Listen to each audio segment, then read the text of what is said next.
Hello, I'm Casey Aiken, and this is 21 This Week. Coming up next, Scalia, South Carolina, Nevada, and the changing presidential race. The District 8 race gets exciting. What impact will David Trone have on the contest? Maryland bag tax, another regressive tax brought to you by the progressive left. And stay tuned. Our panel of insiders are going to give you the story behind the story. We're joined by Democrat savant Sam Statland, former chairman of the Montgomery County Republican Central Committee, Mark Uncapher, conservative activist Jerry Cave, an education activist, and the only person who's normal and sane on this panel, Cynthia Rubenstein. Stay tuned for these stories and more on the next 21 This Week.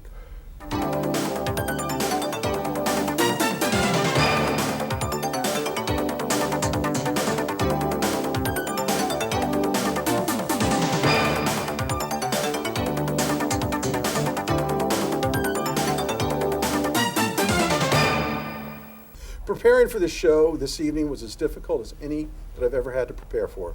There's just so much to discuss.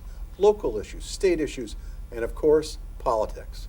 So we're going to take a look at the Maryland General Assembly, where Democratic legislators have called Governor Larry Hogan a racist for not funding a transportation project, and also propose another tax to save the planet. Cynthia, I was stunned to hear that Governor Hogan was being charged as a racist for not funding the Baltimore Red Line project. Is this fair criticism? It wasn't just the Baltimore Red Line. The Legislative Black Caucus went to the governor and complained about other things that he left out of the budget, including money for improvements at 2 historically black colleges, for not including money to remove and demolish blighted properties in West Baltimore. They had a whole list of things that they felt that he had ignored on the behalf of black Maryland residents, who make up 30% of the state population. Well, but the fact is, there's a limited amount of money that can be thrown at any problem. Do they think we're the federal government where we can print money? No, but they felt that he was tone deaf on priorities at throwing money at a new Baltimore jail over higher education. Well, wait a minute. I mean, the jail has been a disaster for years. Everybody says it should have been shut down decades ago. They can't have everything. I got to Sam on this. Was the argument. The argument was where you appropriate your funds. Right. Okay, the jail definitely should have gone, but in the other side, do you have to build a jail, or what about money for education? What about the black colleges? What about more? We're not talking that there's no money. It's the amount of increases that that is being allocated to these projects. They're getting money. It's just they're not getting as much money as they want. Well, first of all, I don't think the governor's a racist. Period. So. Well, thank you. But wait a No. second. Mark. No. But there were legitimate beefs from the Black Legislative Caucus. But it's not racism. But that's not to fund a project. But the issue to use the terminology really demeans the term. I mean, it should be reserved for real situations of racism as opposed to any political difference over budget or any other spending items. Yeah, But this is a typical politics. default thing of the Democrats. When they lose the argument, they don't argue on the merits, they call us racist. And in case anybody knows, Larry Hogan's wife and children are minorities. We have minority governors who are Republicans. We had a minority governor and minority senator in South Carolina endorse a minority guy running for president. Jerry, and Jerry, we're Jerry, racist. Jerry. No. This is the Let's stay bigger focused. issue. I want to stay focused. Democrat on Democrat. I want to focus. And what you just did is They typical called of the national called Hogan a race. racist. It was a Democrat, It was Democrat on Hogan Democrat. calling him a Wait a minute. racist. You just made it Republican against Democrat. Well, that's because with the that's what same you always context- do. With the same context of the we're national going to have races. to leave this segment in a second, and I just want to ask one simple question. Do we need another bag tax to save the planet? Sam. Yes, I think the rest of the state should suffer the way we do. Thank you, Sam. As long as those dollars go, and they do come, and we do But take away pollution. if it goes beyond trash. Montgomery County to the whole state, at BWI, well, you have to Wrap pay it it up. on the air sickness bag, whether you use it or not. Jerry, Going over the edge there. you just That was jumped the bad. shark, Jerry. It's called sarcasm, and the term and the topic Jerry, you deserves just it. jumped the shark. All right, businessman David Trone entered the Democratic race to succeed Chris Van Hollen, and the crowded field now numbers 8. I hate asking this. Jerry, another rich Democrat, enters the congressional race. What impact will he have on the contest? You don't hate asking it, you just hate asking me, and I'm okay. Bingo. Sarcasm. So, well, the difference between this and the last one who we were thinking of, Delaney, is that this rich Democrat's running against another rich Democrat, Kathleen Matthews, who has the advantage of having been on television for 20 years and whose husband's still on. So I think he is going to find himself very challenged, and I think Kathleen Matthews probably has the advantage on it. Although I've watched her television commercials, and she's running against a candidate I've never heard of. It's a funny name. She keeps running against this guy called NRA. All right, Cynthia, let's boil this down. The race has multiple candidates, some of whom are very well known, some of whom are in the legislature, both as a senator and as a representative. Aren't all of these little pockets going to splinter the vote, and we're going to get some kind of minority candidate who has little support among the community? No, because actually, I think the top 3 contenders that have the top 3 contenders are Jamie Raskin, Kathleen Matthews, and David Trone. David Trone still. Kumar Barvey? Kumar Barvey doesn't have the same kind of activist, passionate base that someone like Jamie Raskin has. And Jamie Raskin has a good amount of funding, even in comparison to Kathleen Matthews and David Trone. So the 8th District, Chris Van Hollen won the seat here with 50,000 votes in the Democratic primary. 50,000 votes. Okay. All right, so take the total vote count, which was about 75,000 votes, and you divide it out, and what you're really talking about is winning the Senate seat in the county with about 20,000 votes. So can these guys spend enough money on TV, Matthews and Trone, to get their name out there enough to vote, to motivate those people, left wing of the Democratic Party, and beat Jamie Raskin, who has a grassroots operation going on? Jamie also has money. He feels it's too early to go out with his money. He's going to spend his money closer to the election. So when you have all this media and all this advertising going on, I think that it kind of balances it out between the 3 of them. And then you give Jamie Raskin the street operation.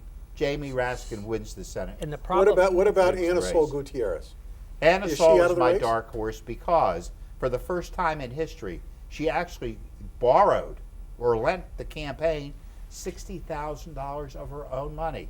And her constituency, mainly the Hispanic vote, is spread throughout the county within that district. But she's my dark horse the candidate. concern, the issue I think on this is though that it comes at the same time as the presidential primary, so there will be a lot more Democrats coming out to vote for the Sanders versus Clinton, which is clearly heating up and is going to be more active.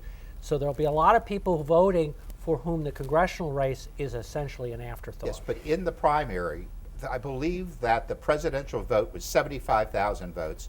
Then you got down to the Senate race and it was 50. And then you dropped down to the House of Representatives races and you were in the 30s. One It's other still thing a about small Jamie's turnout. operation is that there are more feet on the ground in his campaign than there are in either Trone's or Kathleen Matthews. And people who are passionate and already have their feet on the ground are going to put more feet on the ground. And the heart for of the That's Jamie. party actually is going to be supporting important Jamie. because when you look at the way they've gerrymandered the district, you make spending money on television very hard to be effective. So Very hard. having ground troops Oh my is God, actually going to help it. I agree with Jerry Cave. And you've got Well, but the issue is, I think the issue I is, need to does apologize. Trone knock out Matthews and pave the way for Jamie Raskin? That's what I'm hearing you say. Possible I think scenario. the din of the 2 of them turns people off. Right now, people are starting to complain and turning off the din. So really, Jamie's advertising becomes a fresh face on TV. and A he fresh moves up. face and an authentic legislator who has delivered for constituents. Correct. And when you look at who's the most qualified, it's got to be, in my opinion at least, Raskin, Trone, and Kathleen. Well, we've really never voted in people in office based on their qualifications before. That's true. Why should we change now? Well, he is from Tacoma Park. You have to remember that, and that's a very, very active base Who, of Raskin- motivated Raskin is, people. of course he is. Raskin, and they are working throughout this entire county. All right, so which is what the other two have money. Here's And the- people who vote in the primary, the Democratic liberal base that votes in the primary, that small finite number, they don't like the idea of somebody trying to buy an election with this type of media advertising. Well, turns them it off. worked in the 6th district. Why wouldn't it work in the 8th? The sixth That's not district quite- district is different. The it's 6th a district, different yes. character. Delaney came out with a lot of money, but his opponent killed himself in that race for a lot right, of reasons. And we gotta- Delaney's competition was much weaker. Thank you. You have the last And- word, Jerry. When we Exactly. come back from this short break, what impact will the death of Antonin Scalia have on the presidential race? And what do you make of the vaudeville show that we do call presidential politics? Stay tuned.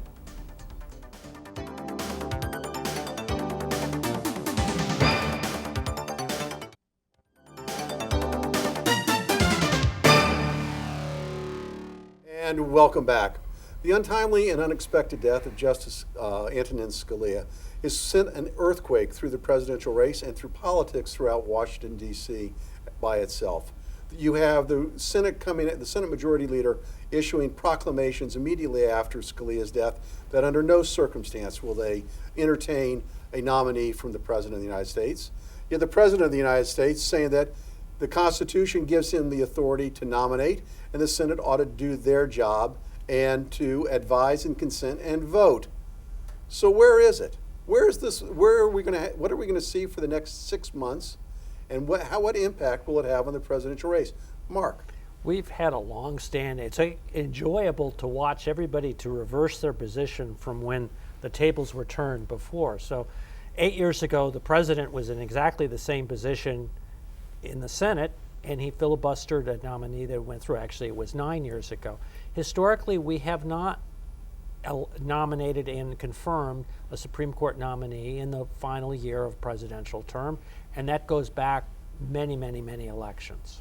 Sam, That's very true. But nobody has Sam, been let me ask the question. obstructionist Let me to ask the prevent question. or suggest that the president not make the appointment. The president should make the appointment, whether the Senate concurs, whether they delay, whatever. That's fine, but it's open. You don't go up. It was like we're picking on the poor man's bones. You don't come up and say, "Don't nominate, don't bring. I'm out of this. You bring them up. We're not going to do anything. Forget it." Now you've got an issue. Thank you, Republicans, plus for the Democrats. I agree with Sam, because as soon as Obama made his announcement about Justice Scalia dying, he made his comment that he was, for once, going to live up to his constitutional duty and nominate it. So he's the one who politicized it right away. The next points is it points out how important this election is, because the next president, if he gets 8 years, we're looking at least 3 Supreme Court justices. And in addition, if the Republican Party caves in and lets a nomination go through, you're looking at a major revolt in the Republican Well, what was Party. really fascinating was, and Sam is absolutely correct. I mean, Justice Scalia was barely dead when the candidates started fighting over the candidates. The candidates. candidates. It was subtle, but it's the same thing, and you know it. It was pretty But much. it points to blatantly it points to how high the stakes are for both Democrats and Republicans. Republicans candidates are saying we want Supreme Court justice appointed in the mold of Antonin Scalia, and Well, the Democrats. But wait a minute. I agree with you, Cynthia. So Look, Reagan, I mean, same nominees situation, to the Supreme Court have been rejected in the past. fine, so reject them. Abe Fortas was rejected in the last year of Lyndon Johnson's term. Fine. So, and Bork was rejected. Look, I have no problem with that. The point is that the process continued. It wasn't politicized before the man was buried. I think that's absolutely despicable on all sides. Well, the process was pretty ugly during the appointment of Robert Bork, and that led to the appointment of William Kennedy. Listen, the process is not important here. What's important is if they change the makeup of the court, and we have 5 liberals on there that can interpret the Constitution to say whatever it is they want to, you're looking at the absolute end of the republic. We have Well, now yeah, taken Jerry, the power Jerry, that's a out of the that's- House, that out of the sounds- Senate, that's out of the That's White the House, direction ridiculous. and made like a Free pro-consul appointments. of That's Rome. a wonderful statement, because that's obviously how the Republican Party feels. They do. So the question is, If 5 people can make a law say whatever they wanted to, we now have like a Right. pro-consul Yeah, Rome that's the has. the question That's is, the nuts. question They don't make laws. is this Yes, going they to do. That's the energize problem. the presidential races on both sides of the party? I think it's yes. going to make a lot of heat and very little light in primary races for a while. I don't know that the average voter in a general election is going to pay a lot of attention to this. Mark? I think specific constituencies that care about different issues that come before the court are going to be energized as a result of this.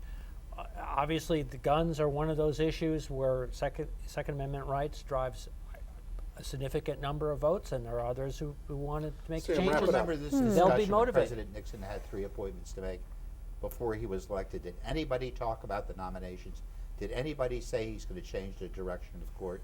Did anybody even have a glint in their eye that it's possible? All right, No. Sam. So that's now that's we a fair, have it's that's a front- fair statement, but that's really that's almost a time and an era gone by. Right. Because Thank the you. But political the principle is the same. it may No, be it may be the same, but- but what changed? And what changed with the Supreme Court was the appointment and nomination of Robert Bork, and the action by the Democratic Party in savaging his nomination. Yeah, and the so- way it was Forward, though, conducted. Casey, just like you're talking me mentioning Nixon, you move forward. It is a new time. It is and n- the and then- bottom and the new line of time what is- Jerry is saying is that the next president has the possibility for 3 appointments. Right. That changes the direction and shifts the courts. All right. I do disagree with you that there is absolutely no way that the court is going to legislate. They don't They already legislate. have. they All right, do. gentlemen, Interpret. gentlemen, we got to They go. bend, they flow, it ebbs. All right, The we've Constitution's we've a just great we've just document. agreed. That's why it does it. We've just agreed amongst ourselves that the Scalia death and the future appointment of the Supreme Court is going to have an impact impact. on the presidential race. Now let's talk about the races that are coming up. We've got 2 races that are very important right now in South Carolina and Nevada. So the race in Nevada is so highly contested. And then so I want to go to Mark, because this seems like there's a constant, I guess, circus going on in your party. Will your party exit South Carolina with any dignity left? There's no such thing as dignity in any South Carolina primary. There's no state that is more willing to have just anything goes, and that's one of the great challenges. But no, I think the process is moving forward. We can talk about who's going to win, make predictions, but this is the way South Carolina has always been. All right, so Sam, on your side of the equation, in Nevada, there is a caucus this weekend. There is. And the issue is whether or not Senator Clinton will be damaged if she loses to Bernie Sanders in the Nevada caucus. I don't believe that she'll be damaged at all because, it is a caucus and not a primary election. And again, the people who come out and vote in that, it's a finite, small group. I think, in my opinion, Clinton is going to win South Carolina. She could either barely lose or barely win in Nevada. And then you have Super Tuesday and it's winners take all, with Clinton moving forward to become the Democratic nomination. And the way things look right now in the Republican race, it could very well be Donald Trump. Well, what happens, though, Sam, if she loses Nevada but wins South Carolina?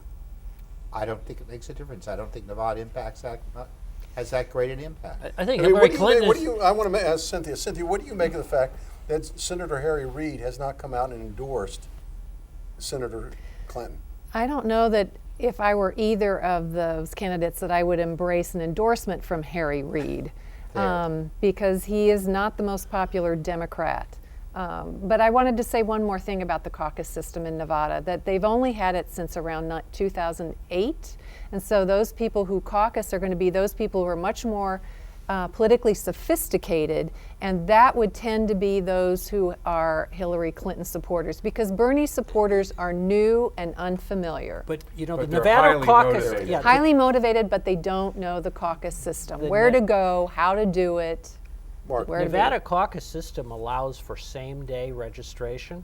So one of one of the opportunities for this is that folks who really have no particular interest or whatever can end up coming in and participating in the caucus. And there was something on my Twitter feed today about some Republican campaign, Republicans encouraging Republicans to register and caucus for Bernie Sanders in order to defeat Hillary Clinton in Nevada. Dirty Political tricks. Can you believe it? I can't believe. I'm shocked. Can you believe it? I'm just totally shocked. All right. So the wrap-up question to this segment, and this is going to be a question to all the panelists. We'll start with Sam. Sam, who is going to win South Carolina in the Republican and Democratic and Nevada? In South Carolina, it's going to be Hillary Clinton, and it's going to be Donald Trump. Nevada on the Democratic side is a toss-up at this point in time, but I'm giving the edge to Hillary Clinton because of exactly what Cynthia was talking about. Mark. Hillary Clinton is the electoral Chicago Cubs. She is the meltdown candidate, and she's melting down, choking right now. I think Trump will win. I think Rubio will come in a much closer second, and I think that Clinton will lose in Nevada. Jerry, quickly. Bernie's going to win in Nevada, Hillary's going to win in South Carolina, and Donald's going to win in South Carolina. Cynthia. I think Hillary it'll be a squeaker in Nevada, but I think Hillary will win there. Donald Trump is going to win South Carolina. I agree with Mark about where Rubio will be placed in that contest. And we all know Hillary will win in South Carolina. I'm going to take the last vote. Cruz is going to win in South Carolina. Hillary is going to lose in Nevada. Stay tuned for Party Shots.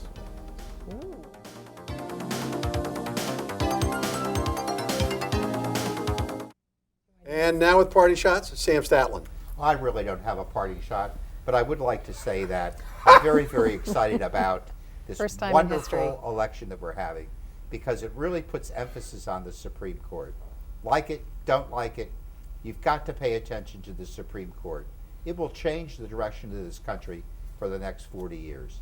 Vote for the candidate of your choice, but vote. Thank you, Sam.